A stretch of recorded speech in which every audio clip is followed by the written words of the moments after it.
There's something crawling in its fur, and I think it's moving on its own.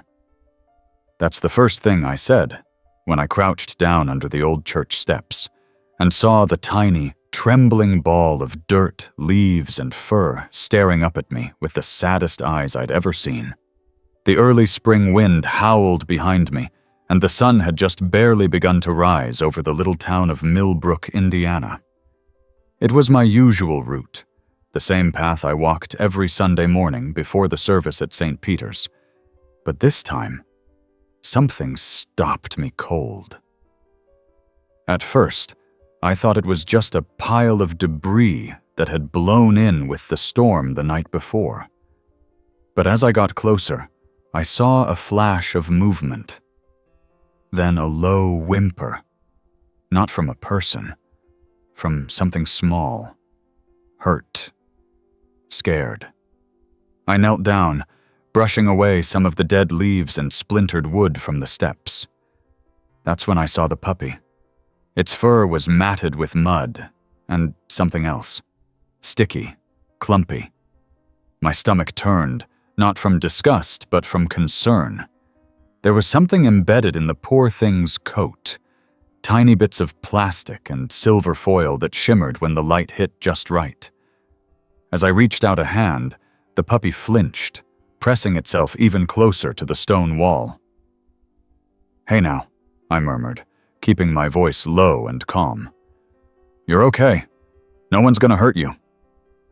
I didn't want to startle it, so I backed off just a little and pulled out the crust from the sandwich I'd packed in my coat pocket.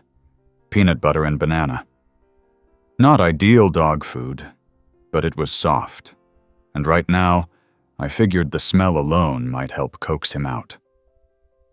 The puppy sniffed the air, then looked up at me with those big, round eyes. Slowly, cautiously, it inched forward. I held out the bread, and to my relief, he took it gently, chewing as if he hadn't eaten in days.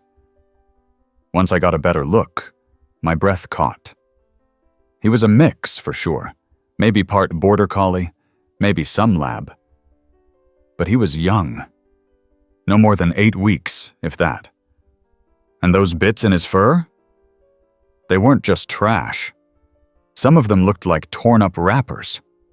Others looked like thin wires. I didn't know what to make of it, but one thing was clear. This little guy didn't end up here by accident. I took off my flannel shirt, wrapping him up gently before cradling him in my arms. He didn't resist. He just sighed, like he'd been waiting for someone to come get him. Like he finally felt safe. My name's Rick Mallory, by the way. I'm 57, a retired mail carrier, and I've lived in Millbrook my whole life. I'm not married, never had kids, just me and the house my parents left behind when they passed. I've always kept to myself, help out at church, volunteer now and then, but I've never had a pet. Never thought I was cut out for it. That changed in an instant. By the time I got the puppy home, he was asleep in my arms. I laid him down in a towel-lined basket and started filling the sink with warm water. My old bones ached, but I didn't care. This little guy needed help. I worked slowly, soaking the worst of the grime from his fur. That's when I noticed the smell. Burnt plastic and something sharp, almost chemical. I found the source quickly, tiny patches on his back where the fur had been singed, like someone had melted something onto him. I stopped and stared, heart pounding. Who would do this to a puppy? I didn't want to jump to conclusions, but I knew something was wrong. This wasn't just a case of neglect. It looked deliberate. After I finished washing him, I wrapped him in a dry towel and set him beside the heater. He curled up without a sound. I called the vet's office, left a message, then sat down beside him, sipping coffee and staring at the quiet rise and fall of his chest. It was barely 7:30 a.m., and my whole world had shifted. Around 10, I drove him to Dr. Lyle, the town's only vet. Small place, just off the main road, with a single exam room and a front desk that smelled like antiseptic and dog biscuits. Dr. Lyle himself was a tall, thin man in his 60s, with a shock of white hair and thick glasses. He'd seen just about everything, or so he thought. When I unwrapped the puppy, he looked puzzled, concerned. Then he leaned in, pulling his magnifying headset down over his eyes. "Rick," he said after a long pause, "where did you find him again?" "Under the church steps. Just this morning." He hummed, gently parting the puppy's fur. "Well, I'll be. These look like remnants from old wiring. Electronics. See this? That's copper filament. And this? I think this is a resistor." I blinked. "Wait, you're saying someone built something into his coat?" "No, not built, but he was probably used to carry something. Maybe stuffed in a bag with junk components. Or worse. This little guy's been through something bad, Rick. Real bad." I felt my jaw tighten. "Can you help him? Physically?" "Yeah. The burns are superficial, nothing too deep.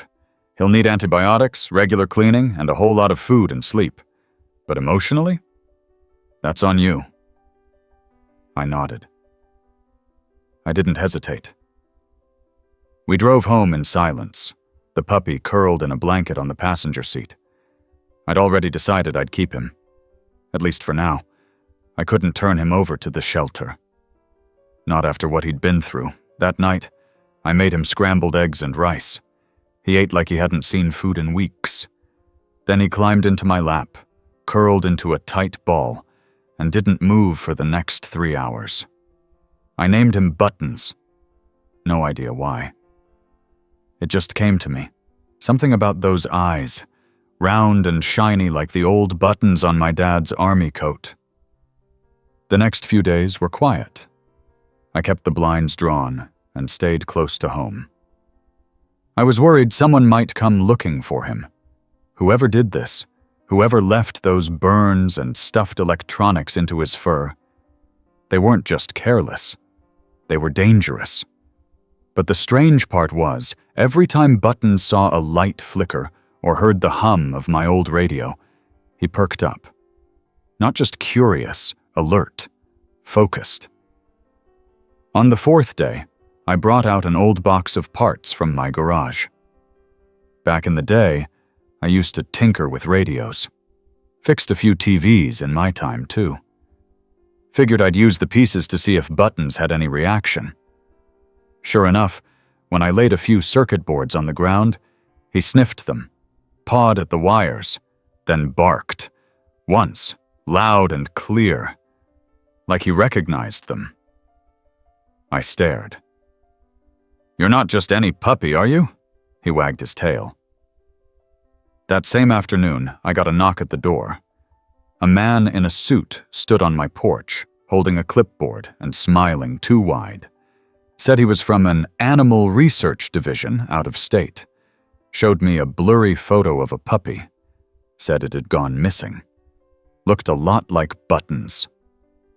I said I hadn't seen anything. Then I shut the door and locked it. Something told me this was just the beginning. And I was right. Buttons started doing something strange on the 5th morning. He stood in front of the old shortwave radio in my den and stared at it. Just stood there, still as a statue, tail hanging low, ears up like he was listening for something I couldn't hear. The radio wasn't on. I hadn't touched it in years, but he wouldn't move. At first, I thought he just liked the smell of dust and old wires, but when I walked into the room, he let out a sharp bark and looked up at me, then back at the radio. I gave him a scratch behind the ears and flipped the switch. It crackled and popped like an angry old man being woken up too early, then settled into that low, static hum I hadn't heard since the 90s. Buttons sat down, perfectly calm, like he'd been waiting for this. I turned the knob slowly, tuning through bands of static and garbled voices, most of them unintelligible. But then, right around 13.77 MHz, I heard something. 3 short beeps, A pause. Then one long beep. Then silence. I looked down at Buttons. His ears twitched, and he let out a soft whine. It repeated. 3 short. 1 long. That Morse code? I muttered. I couldn't remember the specifics, but I jotted it down anyway. The signal came through twice more before it vanished. Buttons stayed there another 10 minutes. Waiting. Staring. That night I found him curled up by the radio. I didn't have the heart to move him. The next day I stopped by the library to dig up an old Morse code chart. It had been years since I'd thought about that stuff, back when Dad used to make me memorize it in the garage while he fiddled with his CBs. Turns out, 3 short and 1 long meant V. Just the letter V, over and over. I didn't know what to make of it. Was it just noise? Or was someone, or something, sending out a message? And why did Buttons care? Later that afternoon I got a phone call. A voice I didn't recognize. Male, calm, no accent I could place. Mr. Mallory, we understand you've taken in a stray dog. We believe he may have been part of an abandoned training program. For national security reasons, we'd like to retrieve him. Who is this? I asked. The line went dead. I sat there, phone to my ear, heart pounding. Then I locked every window in the house. That night, Buttons barked twice, sharp and sudden, then ran to the back door. I followed, flipping on the porch light. Nothing. Just the wind in the trees and the hum of the old barn light from across the field. But Buttons wouldn't come back in until I did a full lap around the property with a flashlight. I didn't sleep much after that. The next morning, I drove out to see Frank Danner. Frank's the closest thing to a conspiracy nut Millbrook's got, but he's also one of the smartest guys I know. Used to work on radar systems for some defense contractor back in the 80s, then retired early and bought a trailer up near the edge of town. He lives alone, has more antennae than lawn furniture, and once picked up Russian weather reports on a toaster he modified. What brings you out, Rick? Thought you didn't buy into my spy radio theories. I'm not here to argue, I said. I need you to hear something. I played him the recording I'd made from my shortwave. The 3 short, 1 long. I'd caught it again the night before. Frank leaned forward. That's definitely Morse. V. And it's not random static. That signal's structured, narrow bandwidth, clean transmission. You sure it came from your radio? Positive. Every night around 9. He nodded slowly, then scratched his beard. You know, that pattern was used during World War II. It was broadcast from Allied stations as a sign of resistance.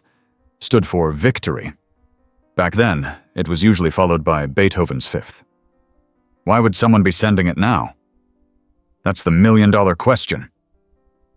I told him about Buttons, the junk in his fur, the man in the suit, the phone call. Frank didn't laugh. That's what surprised me. You've got something strange on your hands, Rick, he said finally. That dog wasn't just abandoned. He was dumped. And someone doesn't want you figuring out why. He gave me a small black device, one of those wideband scanners. Said I could use it to sweep for signals. Then he made me promise to call if anything else weird happened. I did. And I meant it. The next few days were quiet. Buttons started eating more, sleeping better. He even started following me into town. Folks at the diner loved him, especially old Mary Higgins, who slipped him pieces of bacon when she thought I wasn't looking. But every night, like clockwork, he'd sit by the radio and wait for the signal. I started joining him. On the 7th night, something changed. Same time, same frequency. But this time, the pattern was different. ... Over and over. Frank confirmed it later. You, repeating every 30 seconds. "They're sending something," he told me. "Letters, one by one. You keep listening. Write everything down." I did. For the next 4 nights, I listened. And each night, a new letter. VUATS. "What the heck does VUATS mean?" I asked Buttons as he gnawed on a chew toy I'd picked up from the store. He didn't answer, obviously, but he gave me that look, like he was waiting for me to catch up. That Friday, I found a small envelope tucked under my windshield wiper while I was parked at the grocery store. No return address. Just a single sheet of paper inside. "Stop listening. It's not for you." I looked around the lot, but it was mostly empty. A few old sedans, one minivan, and a battered truck with a camper shell. No one looked back at me. I drove home fast. Too fast. Frank said I should call the police. I thought about it. But what would I even say? That I found a puppy covered in electronics and now my radio's picking up secret codes? I decided to keep quiet. For now. That night, I didn't sleep. I sat on the couch with Buttons curled up beside me, and every noise outside felt louder than usual. A twig snapping. A raccoon in the trash. The wind against the shutters.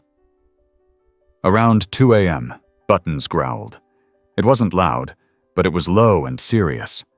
He stood up, ears perked, and stared toward the front of the house. I moved slow, grabbing the baseball bat I kept by the door. There was a shadow on the porch.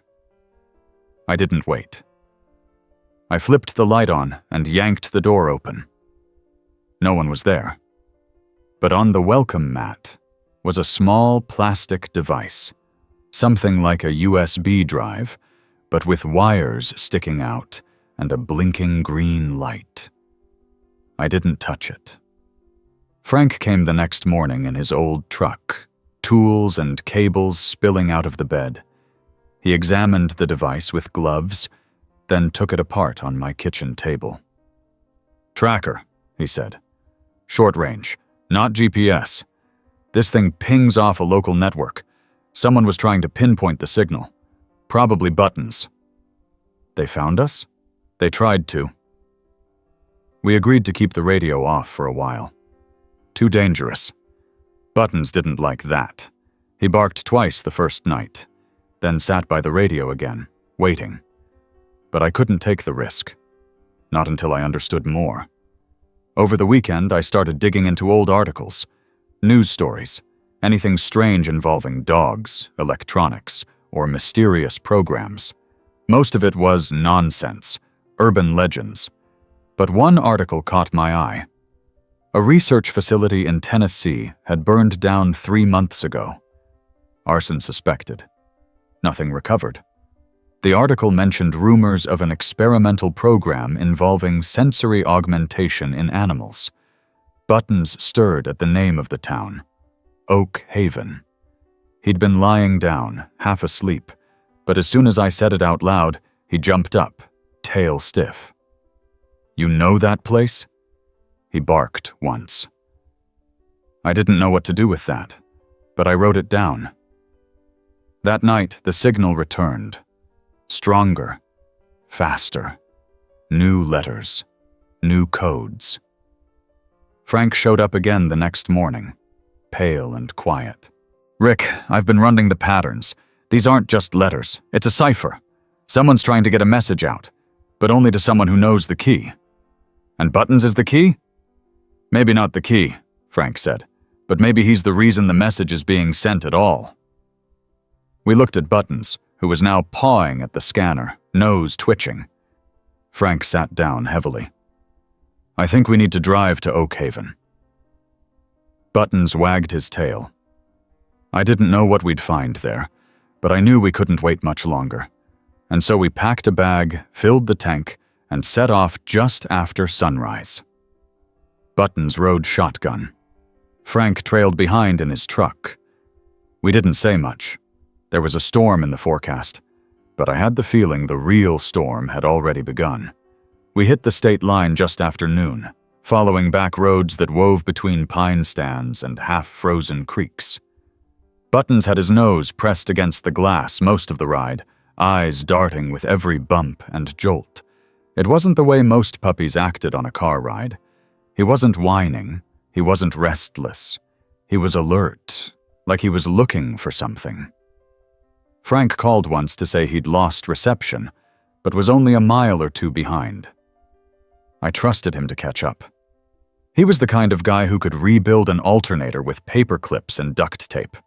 I figured if anything went wrong, he'd be more use than a dozen roadside assistance trucks.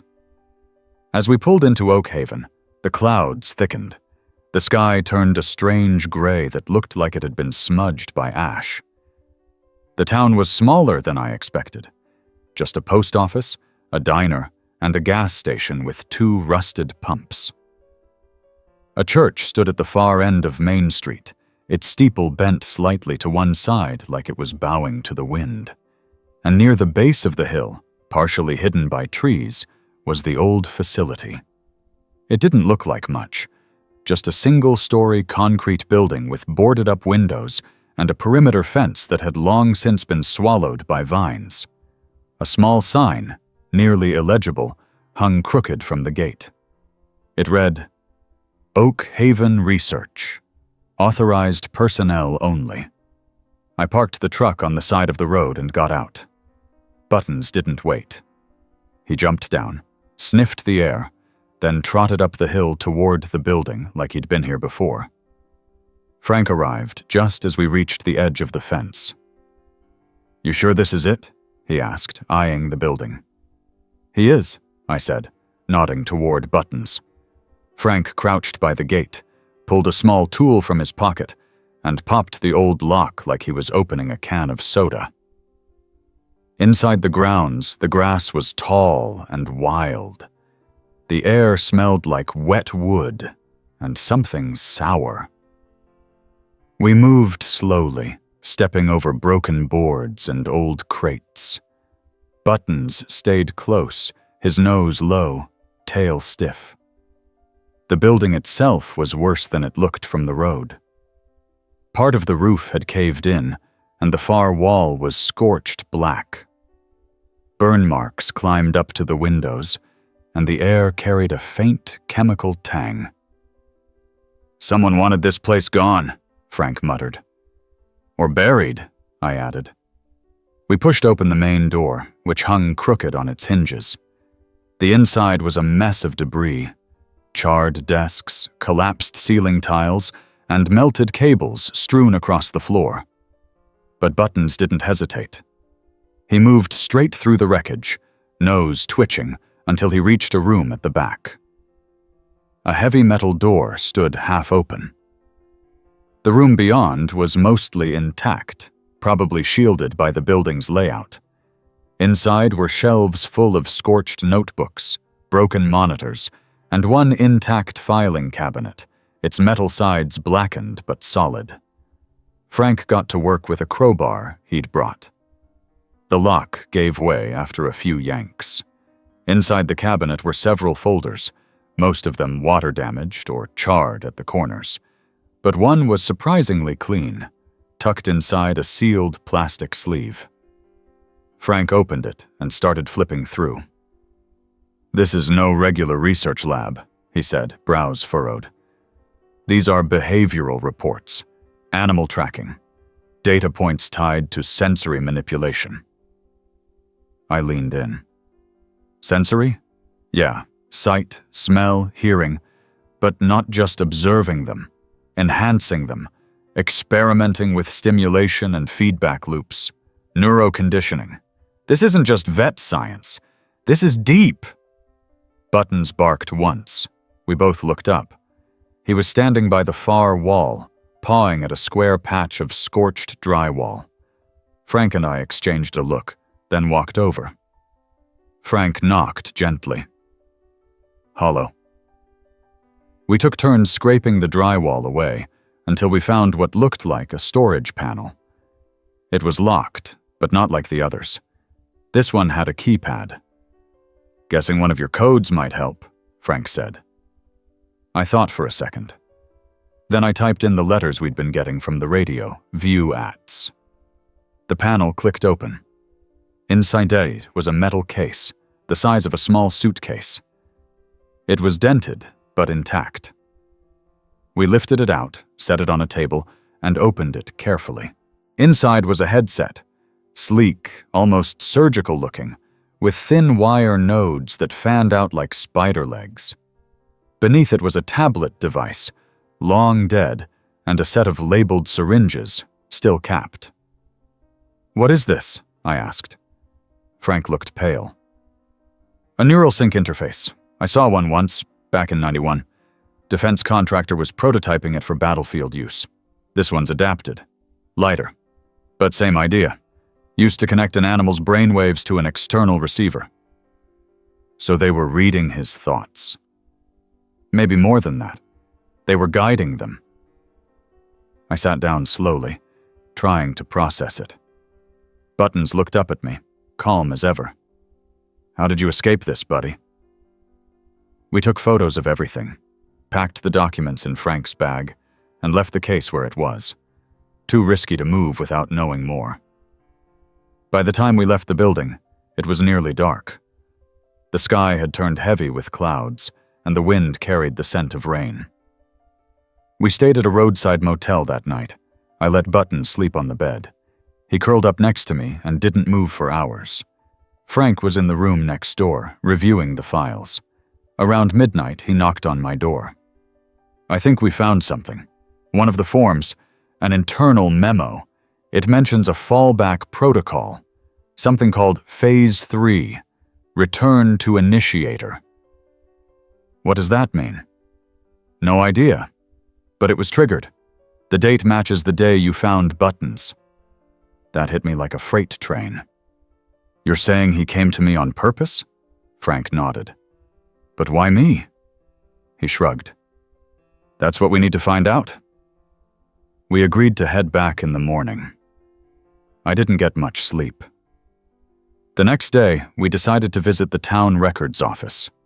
The clerk was a woman named Janice, probably in her 60s, with bright eyes and a slow southern drawl. She remembered the fire. "Horrible thing," she said, shaking her head. "We heard it was an accident, but folks around here never quite believed that.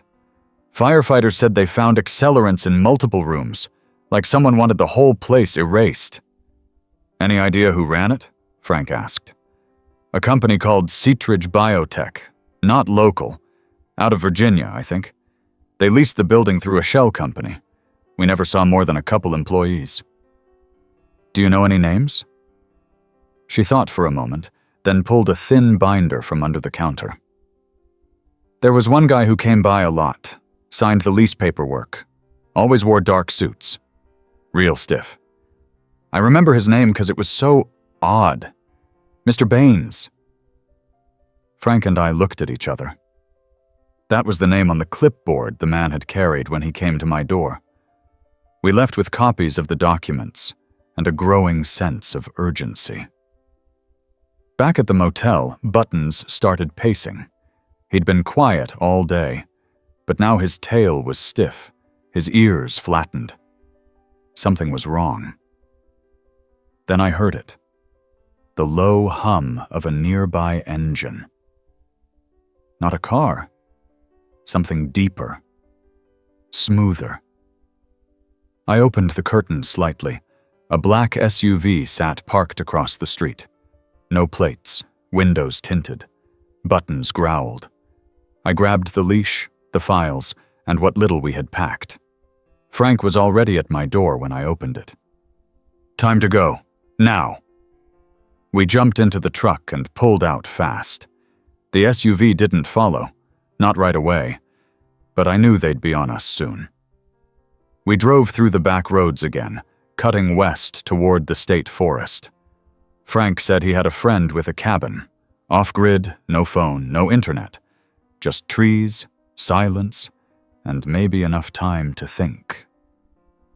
We reached it just before dusk. Buttons leapt out first and immediately ran a circle around the front yard, sniffing the air, checking everything. He seemed to approve. Inside, it was basic. Wood stove, bunk beds, a few supplies. But it felt safe. That night we spread the files across the table. One page in particular stood out, a report with a photo of a puppy that looked just like Buttons, taken in a sterile white room, wires trailing from a harness on his back. The caption read, Subject 9, Cognitive Synchronization Response, Level 5. Buttons pawed at it gently, then sat down beside me. Frank leaned back in his chair. Whatever they were doing, he was the best at it. That's why he survived, why he was the one they tried to erase. I looked at the little dog next to me, scarred, alert, silent. And somehow, I understood. He hadn't just escaped. He'd chosen to find me. By morning, the frost on the cabin windows had melted into slow-moving rivulets, tracing lines through the condensation as dawn pushed through the trees. I sat on the creaky front porch, a mug of instant coffee cradled in my hands, and watched Buttons sniff his way through the weeds at the tree line. Every few minutes, he'd stop, listen, and look back at me, like he was making sure I was still there. I always was. Frank came out a little after 7, still rubbing sleep from his eyes, and wearing a flannel shirt 2 sizes too big. He sat down beside me and said, "We need to figure out what this message is, the one he's been receiving." I know. I just don't know where to start. I've been thinking about it all night, he said, blowing into his hands. The code, the sequence, the device in the lab. None of it's random. And I think we've been reading it wrong. He pulled a notebook from under his arm, pages scribbled with numbers, letters, and symbols. What if it's not just letters? What if each signal corresponds to a command, a directive? Like a remote control. Exactly. But with layers. Buttons was trained to interpret them in a way a human couldn't. That's why he reacts when we hear it, but only he understands what it means. Buttons trotted back up the porch and sat down at my feet. I reached down to scratch behind his ears. You think he's waiting for a specific message? Or following a sequence, maybe even trying to complete it? Frank stood up and paced the porch, his boots thudding against the wood. When I looked back at the signal logs, I noticed something. There were gaps. Not mistakes, deliberate absences, as if certain transmissions were never meant to be received over the air. They were meant to be remembered. I looked down at Buttons, his head tilted at that word. Remembered? Frank nodded. It's possible he was conditioned to recall data, code, triggers, patterns, and then act on them later when a new signal appears. Think of it like a layered key system. Then the question isn't what the signal is, it's what it's unlocking. We spent the rest of the morning gathering what we had. All the printouts, the scraps from the Oak Haven facility, the photos we took of the equipment. It was enough to fill 2 tables. We moved slow, connecting the dots, building a timeline. Buttons stayed with us, occasionally sniffing a page and sitting down next to a document that made no sense to us, but seemed to mean something to him. At one point, Frank pulled out a printout we hadn't spent much time with. A chart labeled Cognitive Pattern Correlation, Phase 3 Initiator. It was filled with graphs, bars, and strange annotations like Echo Index and Response Span. There was a name handwritten in red ink at the bottom. Walter Kaine? I said it out loud. Buttons stood up. Frank caught it too. You know that name, don't you? Buttons wagged his tail once, then walked to the door. We followed. Frank pulled out his phone, typed the name into one of his offline databases. He used to mirror government white pages before he lost trust in the internet. A few minutes later, he had a hit. Walter Kaine, former cognitive behaviorist, worked with Setridge Biotech until about 6 months before the Oak Haven fire. Last known address, Millville, Illinois. That was only 2 hours away. We didn't hesitate. We packed up the important papers, left a note for the cabin's owner, and hit the road. Buttons rode up front with me again, calm as ever. When we reached Millville, it was near noon. The town was bigger than Millbrook, but still quiet, the kind of place where the gas stations had more snacks than fuel, and everyone at the diner knew each other's birthdays. Walter Kaine lived in a small one-story house on the edge of town, with wind chimes on the porch and a stack of newspapers on the step. I knocked twice. No answer. "You sure this is the right place?" Frank asked. "Says so here," I said, showing him the address. Just then, Buttons barked once and trotted around to the side of the house. We followed him to a shed tucked behind the trees. The door was cracked open. Inside was a mess of electronics: screens, wires, tools, half-finished circuits, and on one of the desks, an open laptop with a black screen blinking a single cursor. Frank stepped in and hit a few keys. The screen came to life. A wall of code scrolled by, then paused. A message appeared. "If you're reading this, I'm already gone." I froze. Frank kept reading. "My name is Walter Kaine. I was part of Project Sentinel, tasked with developing responsive cognitive systems in canines. What we created went far beyond what we intended. Buttons, Subject 9, was the most advanced of them. He not only interpreted signal patterns, but developed independent decision logic. That made him dangerous to the people funding the project." The message paused again, then continued. "When I realized they were going to wipe the subjects, I activated Protocol Return. It embedded the last known safe path into Subject 9's memory. I hoped he'd make it. If he did, he'd be drawn to someone with a low digital footprint, someone the system wouldn't immediately flag, someone kind." The screen blinked. "You." I felt the breath leave my lungs. "Buttons chose you because you were safe. And now you're part of something you didn't ask for. I'm sorry for that, but you have to keep him away from Seatridge. They're still looking, and he still holds the map." "Map?" Frank scrolled down. Another block of text loaded. "His responses to certain signals aren't just behavioral, they're directional, location-based. He carries encoded memory patterns that, when triggered, lead to the final archive, the full Sentinel record." Buttons barked sharply. He was staring at a blank wall in the shed. Frank walked over and tapped it. It was hollow. Inside was a metal tube. He pulled it out slowly and unsealed it. Inside were several laminated maps, each marked with red lines and handwritten notes. "Coordinates," Frank said, "and timing markers, like he's meant to reach specific locations in a certain sequence." "A memory circuit," I said. "Exactly." One map showed a spot only 30 miles from where we stood, a deep section of forest marked Echo 5. "That's where we go next," I said. Frank agreed. We copied the map, sealed the original back into the tube, and left everything else in place. As we drove toward the forest, Buttons became increasingly alert.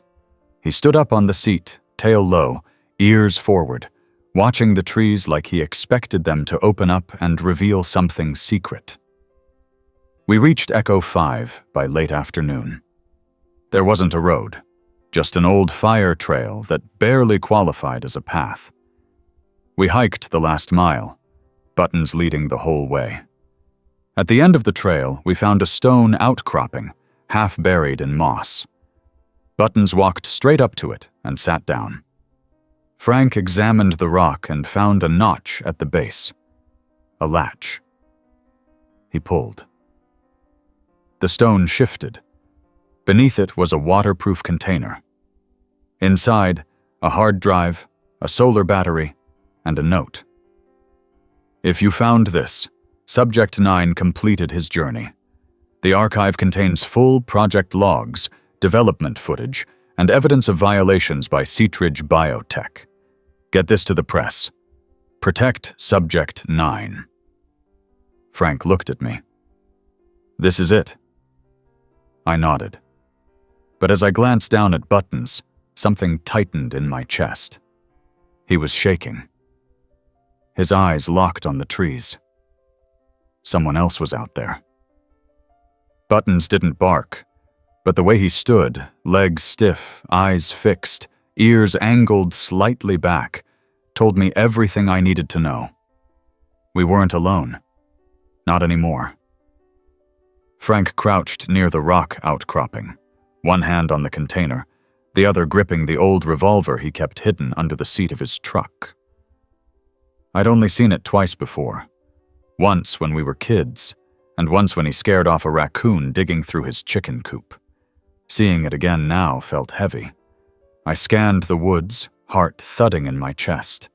The trees were thick here, low branches swaying in the early evening wind.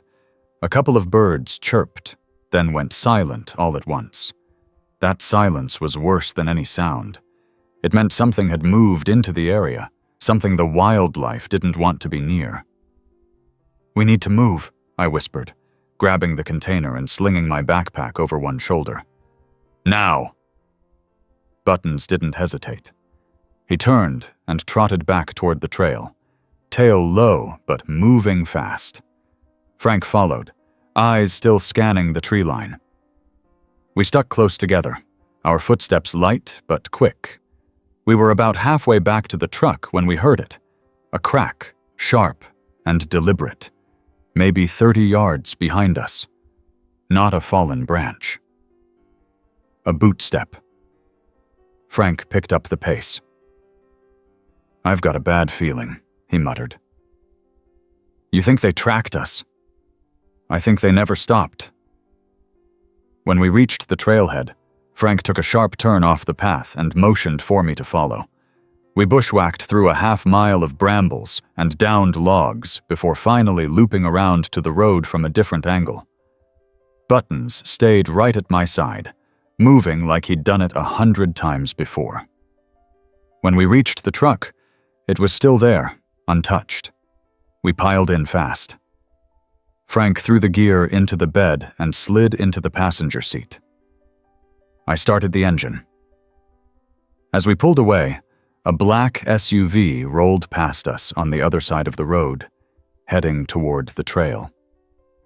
We didn't make eye contact. We didn't slow down. We just kept driving.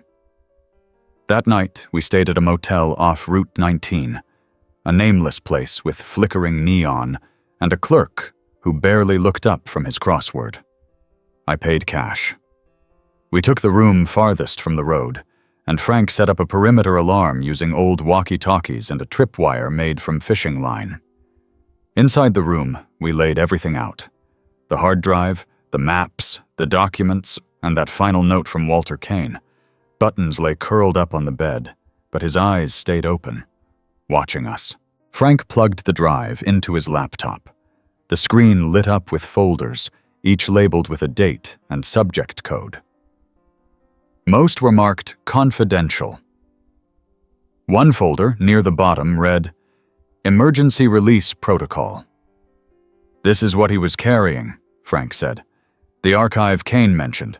We've got all of it." He started opening files, one by one. Video clips, spreadsheets, graphs. One video showed a young Buttons, smaller, his fur cleaner, being led through a series of mazes. His performance was flawless. Another video showed something darker, a man in a lab coat placing a device on Buttons' back and attaching wires. A voice spoke in the background. Subject 9 continues to exhibit pattern recognition beyond projected thresholds, recommending Phase 4 approval. Frank clicked pause. There was never a Phase 4, not officially. It was canceled after the lab fire, But if they were pushing for it, that means they weren't done with him. They wanted to see how far they could go.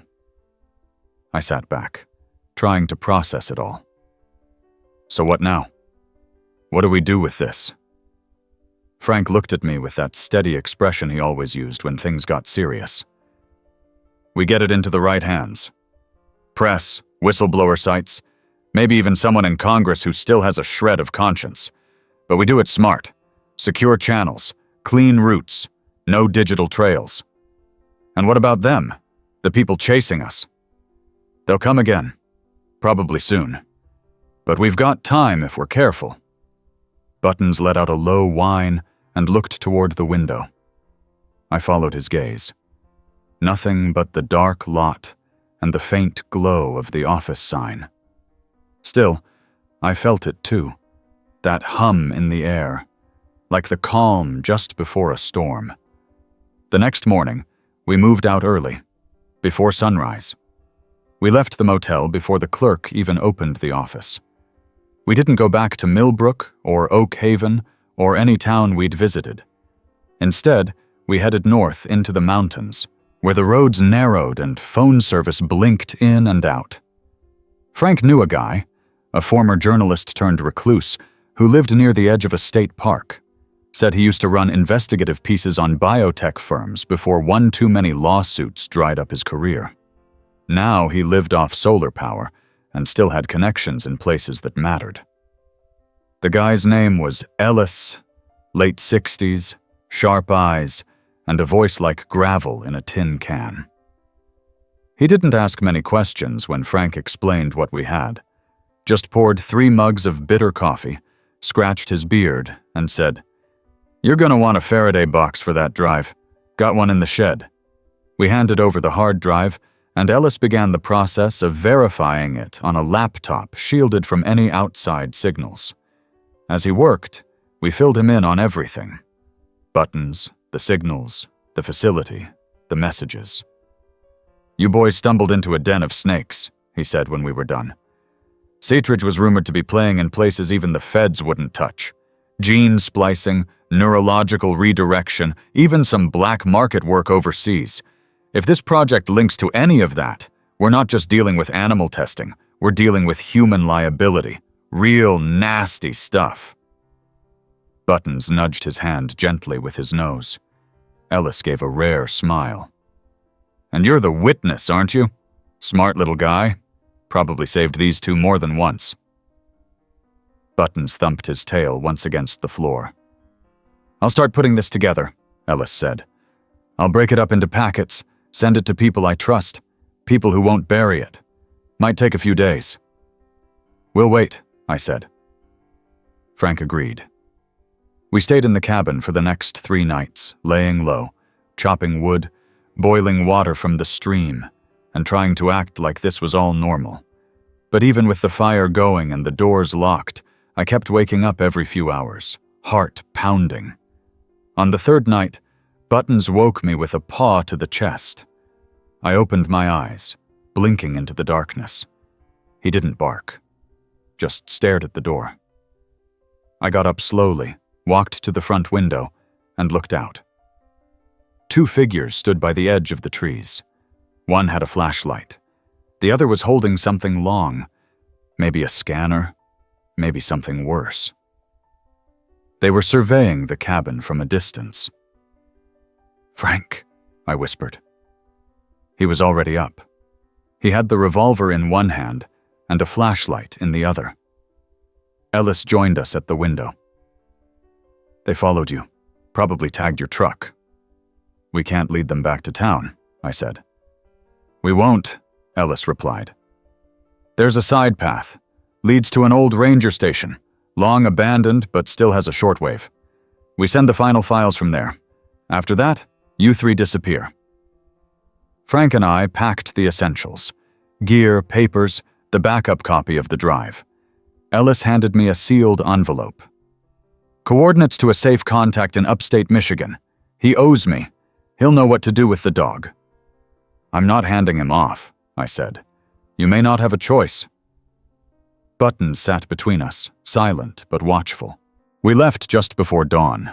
slipping through the trees while Ellis stayed behind to play decoy.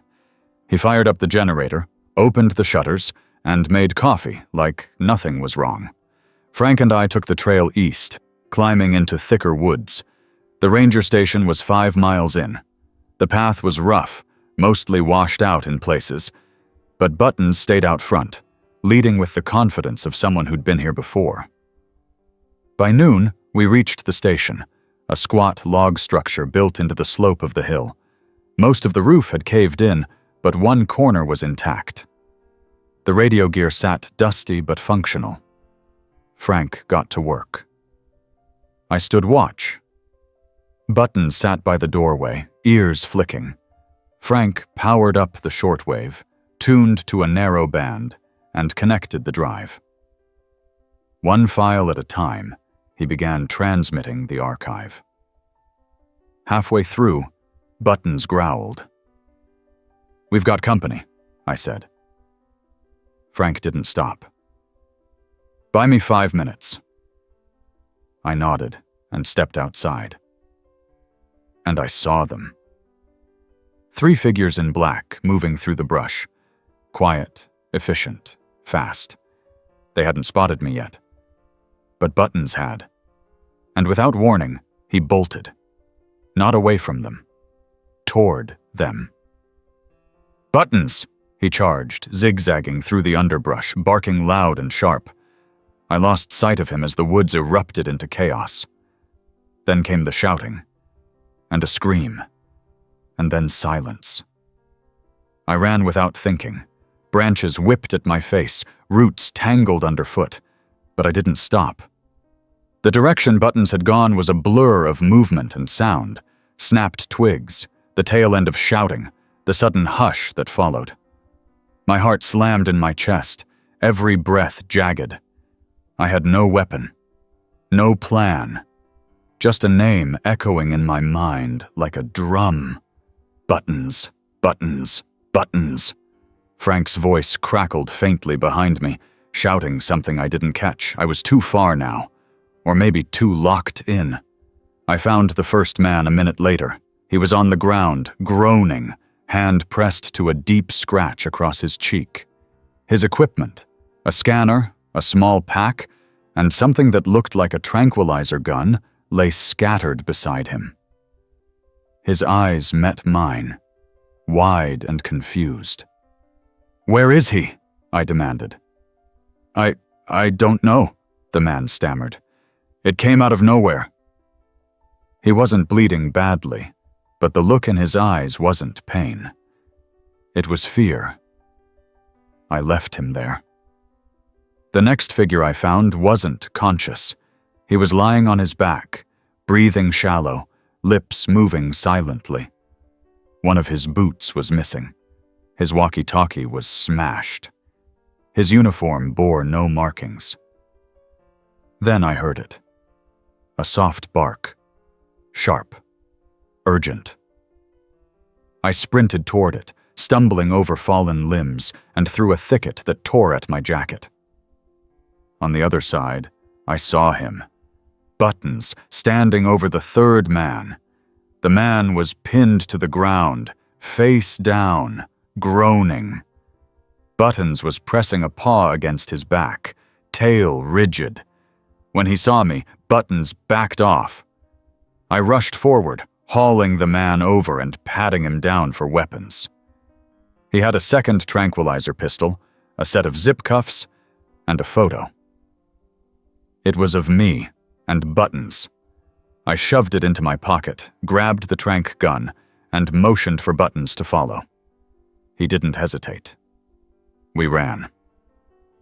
By the time we made it back to the ranger station, Frank had sealed the drive and was halfway through packing the gear. "You okay?" he asked. "Yeah, Buttons took care of it." Frank looked past me at the scrapes on my face, then at Buttons, who was already curling up near the radio. "You're telling me that little guy?" "3 of them. Not dead, but they're not getting up anytime soon." Frank shook his head slowly, a grin ghosting over his face. "Remind me never to underestimate that mutt again." We stayed just long enough to finish transmitting the final data packet. Frank rigged the transmitter to send decoy loops for the next 6 hours. Then we cleared the site. Our next destination was Michigan. The contact Ellis had named was a man named Jonah Reams, a former data security analyst who went off-grid a decade ago after exposing a corporate surveillance ring. According to Ellis, Jonah could build a secure route for Buttons if everything else fell apart.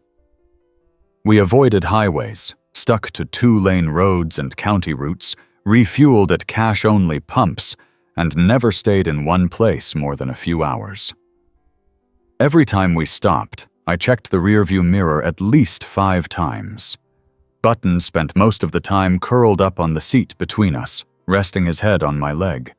But his ears were always twitching, always listening. One night, we slept in the truck on a gravel pull-off beside a lake. Frank stretched out in the bed with a sleeping bag. I stayed inside with Buttons. Around 3 in the morning, he sat up and stared into the dark. I followed his gaze. At first there was nothing, just the ripple of water and the rustle of branches. Then a red light flickered, far across the lake. It blinked 3 times. I looked at Buttons. His tail thumped once. I didn't sleep the rest of the night. We reached Jonah's cabin 2 days later, tucked deep in a pine forest, so thick even GPS signals had to wrestle their way through. The driveway was more mud than gravel. A steel gate blocked the last 100 feet. We waited until a camera on the post turned to us, then flashed our headlights twice. The gate opened. Jonah was a big man with a deep voice and kind eyes. He said little at first, just waved us in and pointed to the spot by the woodpile where we could park. His cabin was more of a bunker, fortified with reinforced walls and a satellite dish mounted to a pole that doubled as a lightning rod. He let Buttons inside without a word, and the little dog immediately trotted over to the fireplace and curled up like he'd been there before. "I've seen the files," Jonah said after dinner. "Ellis forwarded them. You boys stepped into a nest of hornets." "We didn't step. We got dragged," Frank said. Jonah nodded. "Doesn't matter now. It's done. I've made copies. Backups are going out to 6 people by tomorrow morning. They bury this, they're going to need more than money." "Then what's next?" I asked. Jonah leaned back in his chair. "Next, we figure out what Buttons wants." I stared at him. "What do you mean?" "He chose you. Not by accident. Protocol Return was about more than just survival. It was about completion. Dogs don't run without a purpose, especially not one designed to think like he does. You want to know what's next? Ask him." I glanced at Buttons. He was watching me. Frank broke the silence. "We saw coordinates, maps, trails marked out. But that can't be all. There must be a final point, something we haven't reached yet." Jonah pulled out one of the maps and unfolded it on the table.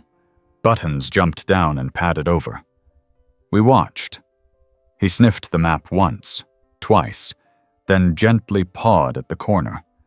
It was a place we hadn't noticed, a small dot with no label, deep in the Upper Peninsula. Just a patch of land near the edge of a military training zone. Jonah marked it. "I know this place. Used to be a Cold War listening post. Decommissioned, or so they say." "And you think that's where he's trying to go?" I asked. "I think that's where he was told to go if everything failed. It's the end of the route." "Then that's where we'll go." The next morning, we packed light. Jonah gave us a spare vehicle, a rusted Suburban with no tracking, no electronics newer than 1999. The perfect ghost. He handed me a folder before we left. "Emergency contacts. Numbers that'll still answer, even when others won't. Use them if you get pinned." I thanked him, shook his hand. Buttons gave him a small lick on the wrist before hopping into the front seat. Jonah watched us drive away. Then he closed the gate. The trip to the Upper Peninsula took 2 days. We avoided main roads, stopped only when necessary, and rotated driving shifts. Frank slept with the map in his lap, waking up every hour to cross-check signs and trail markers. When we reached the old post, it was dusk. The place looked abandoned, just a squat, concrete building half buried in earth, its rusted door hanging off one hinge. A faded sign above it read, "Echo Relay. Site C." Buttons jumped out first, nose twitching. Frank and I followed. Inside, it was dark, damp, and smelled of old oil and dust. We turned on our flashlights and swept the room. Desks, broken monitors, a rack of outdated communication gear. Buttons walked straight to the far wall, scratched once at the panel, then sat. Frank found the seam. A hidden door. Inside was a small chamber lined with lead panels. At the center sat a sealed case, its lid marked with the Setridge logo. We opened it. Inside was a single drive, labeled S9 Continuum. "What is this?" I asked. Frank read the label. "It's not data. It's code. Behavior sequencing. The master file." Buttons barked once, and the lights flickered.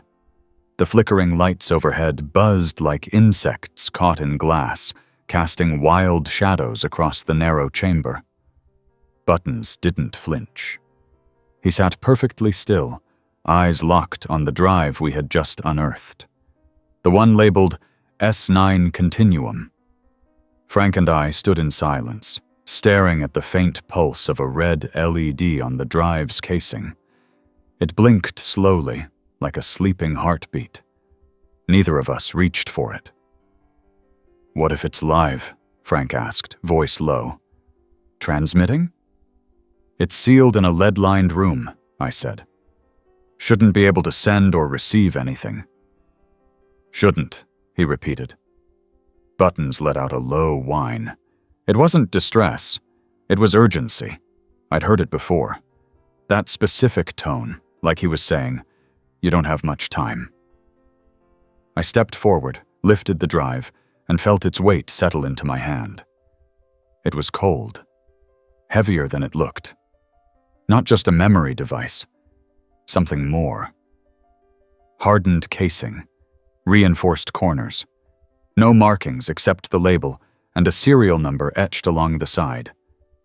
01 Solmine S9E. Frank pulled out his field scanner and waved it over the drive. "No wireless signals, no emitters. It's clean. Old-school hardware, meant to be read through direct cable only." He flipped open his case and pulled out the same rugged laptop we'd used back at Jonah's.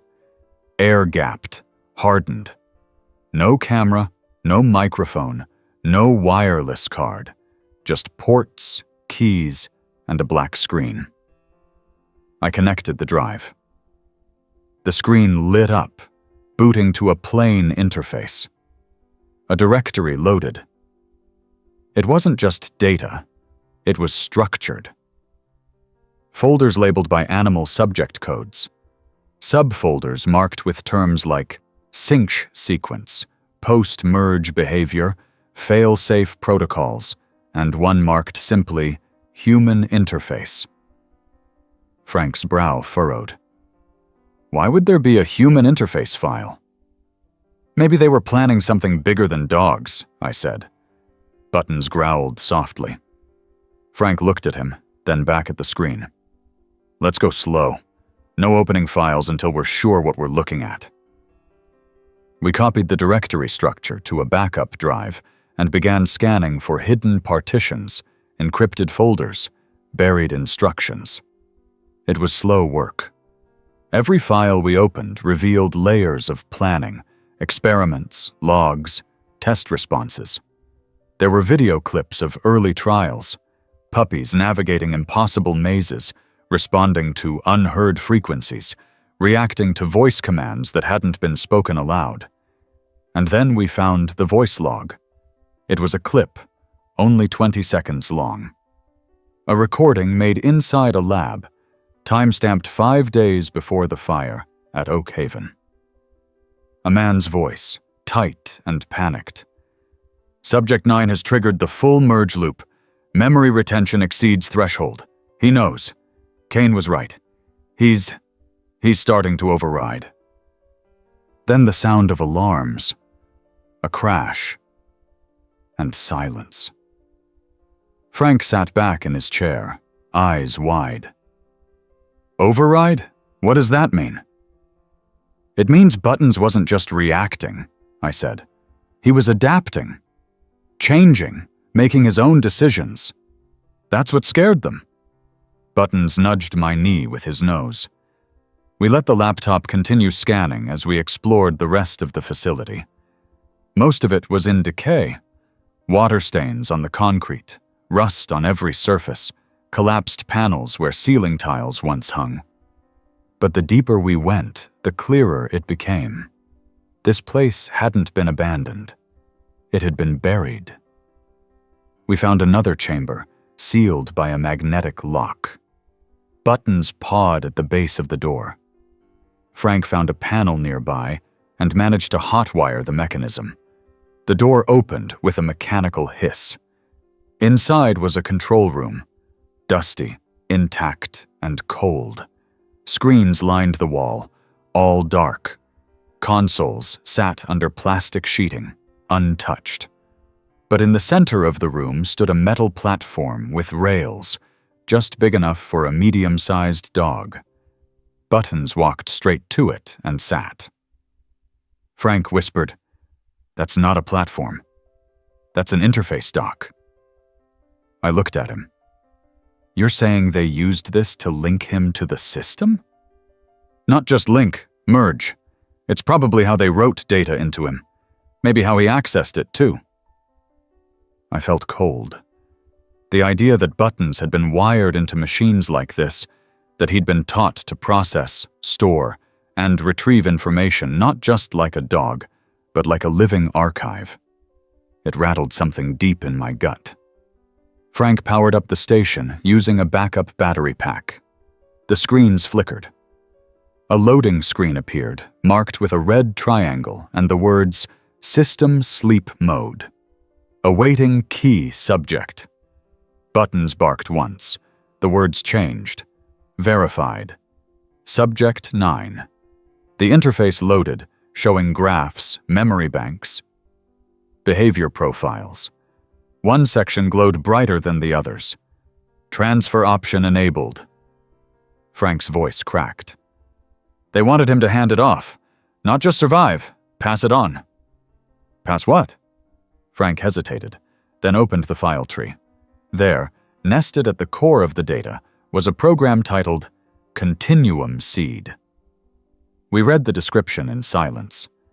Continuum Seed, the encoded behavioral DNA of Subject 9, includes adaptive heuristics, mission recall, safe route logic, memory templates, and emergency override instincts. This file represents the complete AI symbiotic structure of Subject 9. Frank looked at me slowly. They weren't just training him.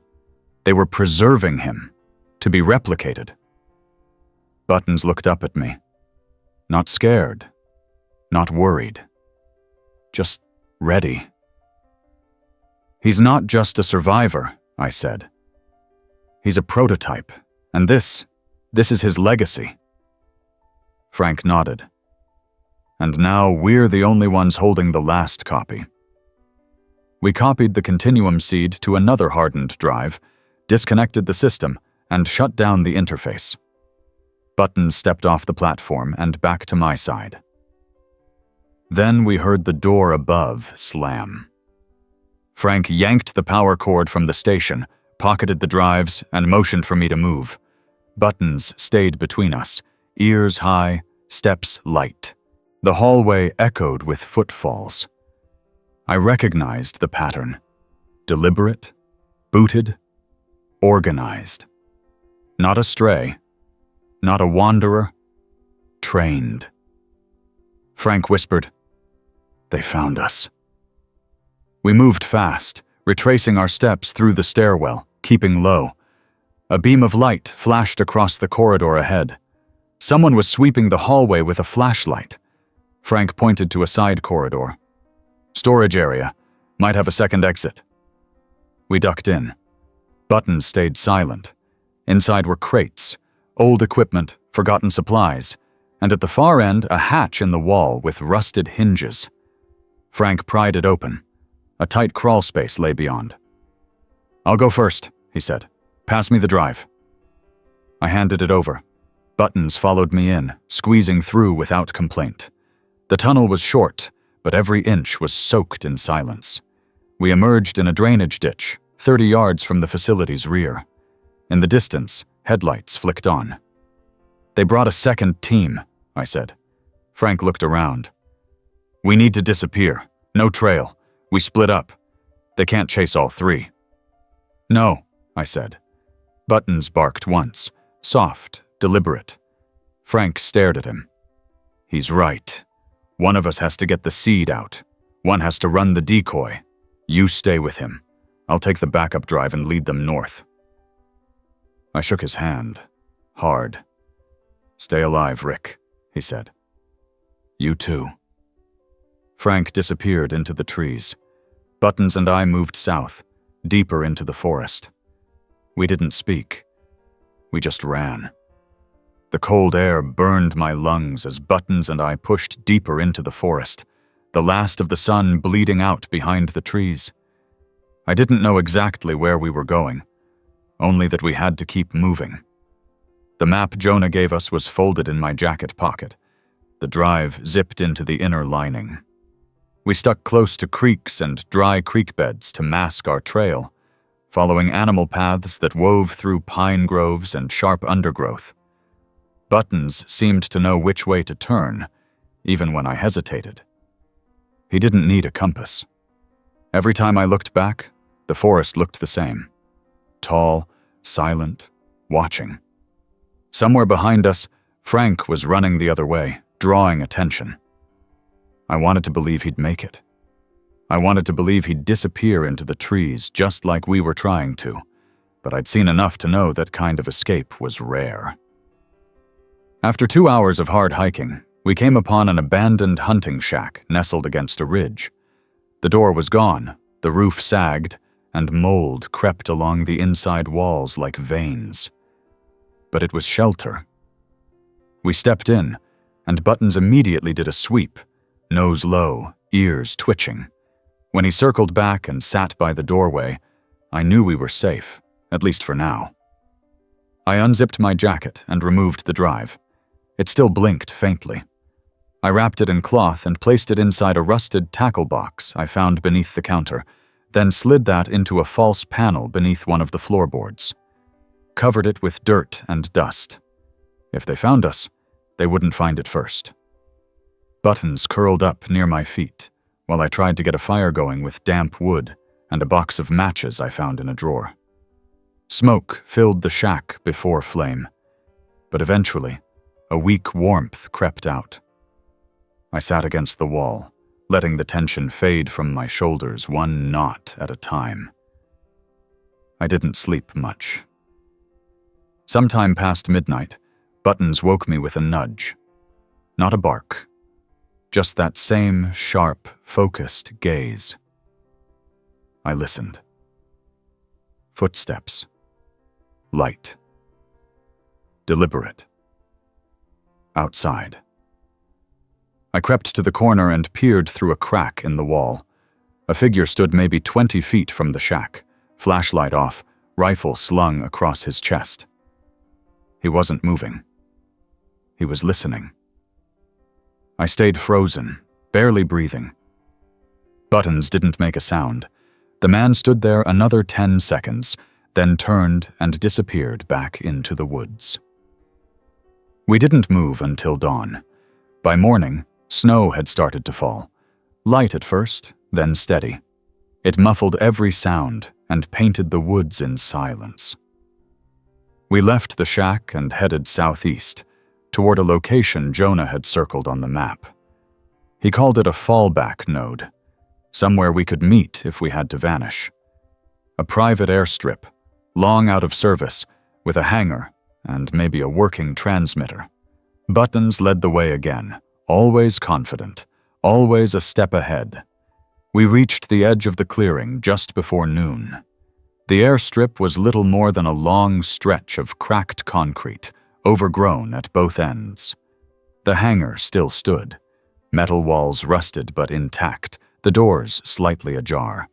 I scoped it out with my binoculars. No signs of life, no vehicles, no movement. We moved in. Inside, the hangar held old equipment, a gutted plane, empty fuel drums, a tool chest with drawers warped from water damage. But more importantly, it held a comms panel mounted on the far wall. Not digital. Analog. Obsolete, which made it perfect. I checked the wiring. Still intact. With Buttons watching the entrance, I began rigging the drive to the transmitter, using the same conversion cable Frank had taught me to make. I kept the frequency narrow, piggybacked it on a dead band, and set it to send slow bursts. The screen flashed green. Sending packet 1 of 27. Outside, the wind howled. I got through 10 packets before the signal jammed. Not dropped. Jammed. I ran diagnostics. Interference, too clean to be random. Someone had found the signal and was blocking it. I cursed under my breath and killed the connection. Buttons paced, tail stiff. They were close again. We grabbed everything and moved fast. Not south this time, west, through thorny hills and down a slope that led to an old drainage culvert. We slipped through the pipe and emerged on the far side of a frozen creek. I knew the jamming signal meant one thing. They were actively tracking transmissions, which meant this wasn't about stopping the information anymore. This was about capturing the source. Buttons. That night, we found shelter in a collapsed barn on the outskirts of a town too small to have a name. I made a fire in a metal barrel and rationed the last of the canned food Jonah had packed for us. Buttons didn't eat until I did. He never left my side of Hitsk. We stayed in that barn for 2 nights. I used the time to build a new relay, a portable transmitter with a rotating frequency shift. It wasn't perfect, but it would let me send bursts without staying in one band long enough to be traced. Jonah had taught me that much. The 3rd night, I sent out another batch. I made it to packet 19 before the jamming started again. But I didn't shut it down. Instead, I let it run. Slower, staggered, trickling the data just fast enough to make progress, but just slow enough to buy us time. Buttons watched every move. He knew what we were doing. Then he did something I hadn't seen before. He walked to the open barn door, barked once, then twice, sharp, spaced apart, and stared into the dark. Then he sat. I stood beside him. Nothing moved. Then I saw it. A flicker of light from deep in the woods, a flashlight, followed by another. 3. I grabbed the transmitter and yanked the drive free. Stashed it under the hay near the wall. Buttons was already moving. We slipped out the back of the barn and ran. They followed. I led us through the frozen creek bed again, under a collapsed fence, and into a nearby orchard long abandoned. The trees were gray skeletons, rows of them fading into the night. Buttons zigzagged between them, and I followed his lead. We reached the far side and dove into a drainage ditch. We lay still, hearts pounding. Footsteps crunched past, no more than 10 feet from us. One of the voices spoke. "Nothing on thermal. They dropped something in the barn." Another answered. "Sweep it. If it's the drive, get it secure. If not, keep pushing. We don't leave without the dog." Buttons stiffened beside me. We waited another 10 minutes. When the voices faded, we doubled back. The barn was quiet again. They'd taken the transmitter, but they hadn't found the drive. I retrieved it, wiped away the snow, and tucked it back under my coat. We couldn't stay in the open anymore. So we did what we had to do. We hit the road. I stole an old snowmobile from a shed near the orchard. No engine light, no GPS. I left a note and cash under the door frame. We headed west. For 2 days, we rode through back trails and logging roads, sleeping in snow caves and half-buried lean-tos, avoiding towns. Buttons stayed strong. Never slowed. Never faltered. Finally, we reached the edge of the state park that bordered the Canadian line. I knew the route Frank had once told me about, a path used by smugglers decades ago, still viable, still hidden. And I knew one thing. If we could cross that line, we'd have options. I contacted Jonah using a burner I'd kept powered off since we left his cabin. 1 call. 3 rings. He answered. "Where are you?" "Near the border. We've got the drive." He paused. Then, "Get across. I'll meet you. There's a man waiting near Lac Brule. He knows the code. Trails End, Pine South." "Trails End, Pine South," I repeated. "Say it exactly. He'll take you in." "And Frank?" Jonah hesitated. "Last check-in was clean. He's still moving." I ended the call. Buttons sat beside me in the snow, eyes steady. We had one more border to cross, one more place to vanish. And the most important part of the mission still burned inside his small, beating heart. The final stretch to the Canadian border was the hardest. The path Jonah mentioned was nothing more than an old hunting trail that had been buried by snow and silence. The pine trees closed in tight on both sides, their trunks like prison bars casting long shadows over the powder. I kept one hand on the snowmobile's throttle and the other on the bundle under my coat. The drive still warm against my chest. Buttons rode behind me, curled in the small space between the backrest and the gear pack, his eyes scanning the woods. We hadn't spoken a word in hours. Not that I needed to. The quiet between us had grown into something more than communication. It was trust. And right now, trust was all we had. About a mile from the crossing, the trail forked unexpectedly. The route on the right looked like the one marked on Jonah's hand-sketched map. Slight incline, thick trees, and a broken signpost half buried in snow. But Buttons didn't move. He stood on the seat and stared left. I killed the engine. "What is it, boy?" He jumped off the sled and padded through the snow to the left trail, stopping just past the trees. He looked back at me, then pressed his nose to the ground. "Tracks." I knelt beside him. They were fresh. Deep boot prints, staggered slightly, leading deeper into the forest. They knew the trail. They were waiting. We turned and took the right path, climbing the ridge slow and steady. The snow was thicker here, and the wind bit through my coat, but I kept going. Buttons never stopped. He pushed forward like he could feel the line ahead, like something inside him was pulling. The trees thinned, and the ground leveled. We came upon a clearing no bigger than a parking lot, surrounded by dense forest on all sides. A faded wooden marker lay broken in the snow. Trails End. I stepped off the sled and whispered the words. Pine South. Nothing happened. Then a low whistle echoed from behind a tree line, followed by the sound of boots crunching through snow.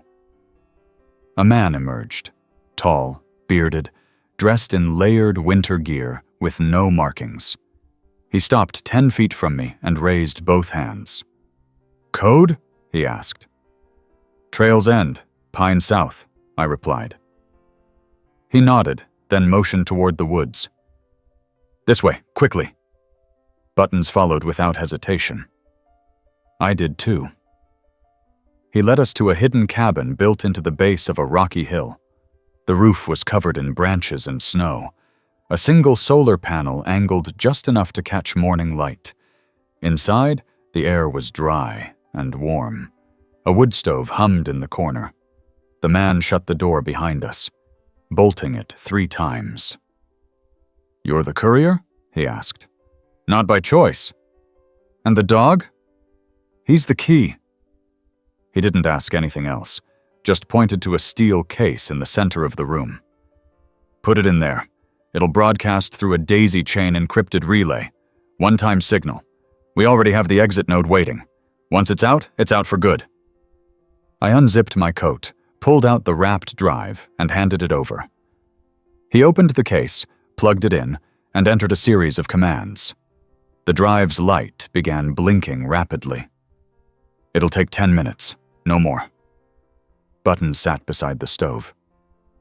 He didn't relax. Not yet. I paced, heart pounding in my ears. I kept thinking of Frank, of the church steps, of the first time I saw this little creature covered in wires and trash and pain. All the roads, the burned labs, the lies peeled away one layer at a time. And now, we were here. 9 minutes passed, then 10. The man nodded. "It's gone. They can't stop it now." I let out a breath I didn't realize I'd been holding. Then the world exploded. The back wall blew inward with a thunderclap of shattered wood and snow. The stove tipped, fire spilling across the floor. Smoke filled the air. Buttons barked once, sharp, warning, then dove through the smoke toward me. The man yelled something I couldn't hear as I grabbed Buttons and rolled behind the case. Figures poured in through the broken wall. 4 of them, dressed in black, visors down, weapons raised. I didn't think, I moved. Buttons darted forward, weaving between boots and legs.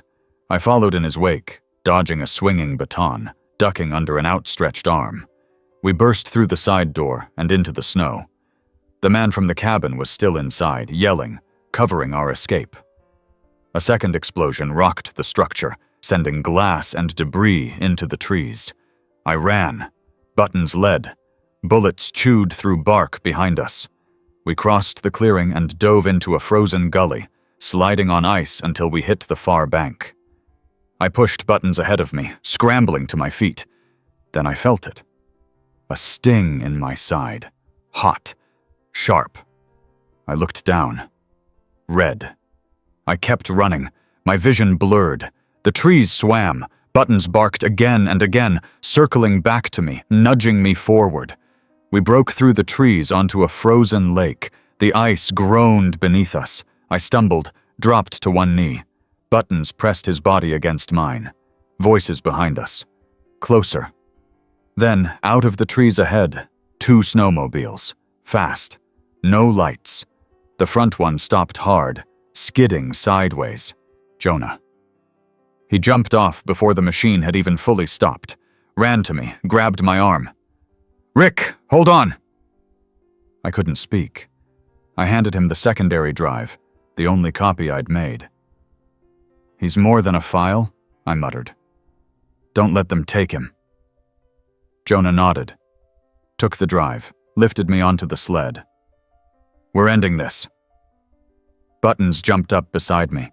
The engines roared. We sped across the lake, cold air cutting at my face. The pain in my side pulsed with every bump, every bounce. I clenched my jaw, focused on Buttons' eyes. They never left mine. Behind us, the other snowmobile followed. The agents didn't care about my condition. They just wanted the drive, or the dog, or both. Jonah veered left, toward a cliffside I hadn't noticed before, a sheer drop. At the edge, he slowed, then turned sharply. The sled tipped. I fell. Onto snow, then black. I woke to quiet. Warmth. I was in a cabin. Different one, smaller. Simpler. Jonah sat nearby, patching something on my side. "You got lucky," he said. "Missed the artery." "Buttons?" He moved from under the bed and placed his head on my chest. "He didn't leave your side." "Not once," Jonah said. I nodded. "Did it work?" "The data's out. Full leak hit 6 major outlets. Settridge's entire operation is public. Every detail." "And them?" "Gone underground. But too late. You can't bury a story this big, not anymore." Buttons licked my chin. I smiled. "What happens now?" Jonah shrugged. "Whatever you want. Disappear, fight, raise hell. But whatever it is, he's with you." I looked down at Buttons, the puppy I found under church steps, with burned fur and junk tangled in his coat. The one who dragged me through snow and silence, through lies and legacy. He wasn't just a survivor. He was the truth. And from now on, wherever I went, I wouldn't walk alone. Not ever again.